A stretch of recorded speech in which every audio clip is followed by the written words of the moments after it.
మన ప్రభువును మన రక్షకుడు అయిన యేసుక్రీస్తు నామమున అందరికీ వందనాలండి. దేవునికి స్తోత్రాలు. కృపామయుడైన దేవుడు, మహోన్నతుడైన దేవుడు రాత్రి సమయంలో మనందరికీ మంచి నిద్రనిచ్చి మెలకువను అనుగ్రహించి మనకు అనుగ్రహించిన ఈ నూతన దినమును బట్టి సమస్త మహిమ ఘనత ప్రభావములు యేసుక్రీస్తు ప్రభువుకే చెందునుగాక. ఆ సర్వేశ్వరుడు ఈ నూతన దినములో మనకు అనుగ్రహించిన దేవుని యొక్క వాగ్దానం కృపావార్త.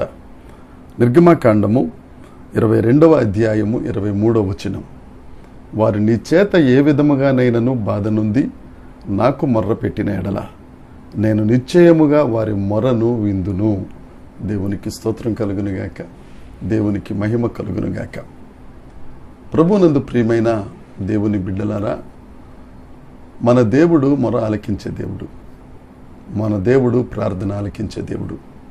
నిర్గమకాండంలో అనేక రకాల ఆజ్ఞలు, అనేక రకాల నియమాలు, అనేక రకాల పద్ధతులు ఇవన్నీ చెప్పబడిన తరువాత దేవుడు చెప్పిన మాట, విధవరాండ్రను దిక్కులేని వారిని ఎవరైనా బాధ పెట్టి వారు మొర్ర పెడితే తప్పక నేను వారి మొరను ఆలకిస్తాను.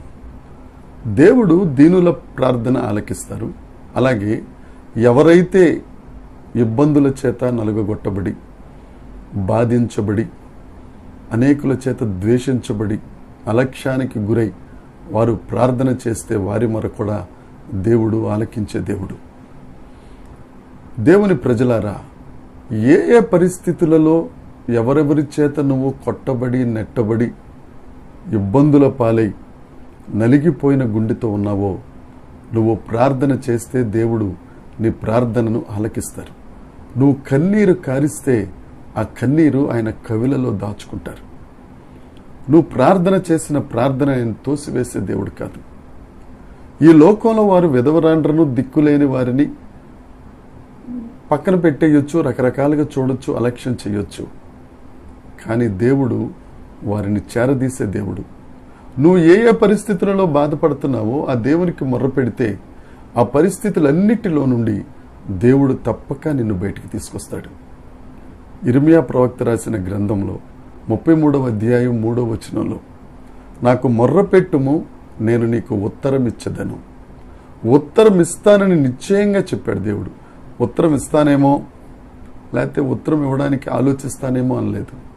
నువ్వు మొర్ర పెట్టు, నేను నీకు ఉత్తరం ఇచ్చదను. నువ్వు పడుతున్న కష్టాన్ని బట్టి, నువ్వు పడుతున్న ఇబ్బందిని బట్టి, నువ్వు కారుస్తున్న కన్నీటిని బట్టి దేవుడు తప్పక నీ మొర ఆలకిస్తారు. ఆయన నీకు జవాబునిస్తారు, నీకు ఆశీర్వాదాన్ని ఇస్తారు. ఒకవేళ మీ ఉద్యోగాలలో మీరు ఇబ్బంది పడుతున్నారేమో, వ్యాపారాల్లో ఇబ్బంది పడుతున్నారేమో, లేదంటే ఆర్థిక పరిస్థితుల వలన ఇబ్బంది పడుతున్నారేమో, ఆరోగ్య లేమి వలన ఇబ్బంది పడుతున్నారేమో, ఏదో కారణం చేత ఇబ్బంది పడతా ఉంటే నువ్వు దేవునికి మొర్రపెట్టు. ఆయన సన్నిధికి రా, నీళ్ల వలె నీ హృదయాన్ని కుమ్మరించు. ఆయనకు మొర్ర పెడితే ఆ మొర్రకు చెవియొగ్గే గొప్ప దేవుడు యేసుక్రీస్తు ప్రభు. తప్పక ఆ ప్రార్థన ఆయన జవాబిస్తారు, నిన్ను ఆశీర్వదిస్తారు, నిన్ను ఉన్నత స్థితిలోనికి తీసుకొస్తారు. అనేకులను నీ స్థితిలోనున్న వారిని పైకి లేవనెత్తడానికి దేవుడు నిన్ను ఒక సాధనంగా వాడుకుంటారు. దిక్కులేని వారి ప్రార్థన, విధవరాండ్ర ప్రార్థన, నలగగొట్టుచున్న వారి ప్రార్థన, విరగగొట్టబడుతున్న వారి ప్రార్థన త్రోసివేయని దేవుడు మన దేవుడు, ఆయన యేసుక్రీస్తు ప్రభు. తప్పక ఆయన నీ ప్రార్థన ఆలకిస్తారు. నీ గుండెల్లో ఉన్న గుబులు, నీ గుండెల్లో ఉన్న ఆ గాబర ఆయన తొలగించి నీకు ప్రశాంతినిచ్చి, నెమ్మదినిచ్చి, సంఘంలో నిన్ను ఒక మనిషిగా నిలువబెట్టి నీ ద్వారా ఆయన మహిమ పొందడానికి సిద్ధంగా ఉన్నారు. రా, దేవుని దగ్గరికి రా, ఆయన సన్నిధిలో నిజంగా మొరపెట్టు, ఆయన సన్నిధిలో నీ హృదయాన్ని కుమ్మరించు. తప్పక దేవుడు నిన్ను ఆశీర్వదిస్తారు. దేవుడి వాక్యం మనందరి వినికిడిలో దీవించి ఆశీర్వదించి ఫలభరితం చేయనుగాక. ఆమేన్. ప్రార్థన. పరలోకమందున్న మా తండ్రి, పరిశుద్ధుడా మీకు స్తోత్రం. ప్రార్థన ఆలకించే దేవుడా నీకు వందనాలు. మేము మొర్ర పెడితే మాకు ఉత్తరం ఇచ్చే దేవుడా నీకు స్తోత్రాలు చెల్లిస్తున్నామయ్యా. గొప్ప దేవుడా నీకు వందనాలు. ఎంతమంది అయితే నలగగొట్టబడుతున్నారు దేవా, నీ బిడ్డలు ఎంతమంది అయితే విరగగొట్టబడుతున్నారు ప్రభా, నీ ప్రార్థనాత్మతో వారిని నింపి, నీ కరుణ కలిగిన ఆత్మతో నింపి, నీ సన్నిధిలో వారి హృదయాలు కుమ్మరించే భాగ్యం ఇచ్చి, వారి మొర ఆలకించి వారి సరిహద్దుల విషయాలు పరచండి.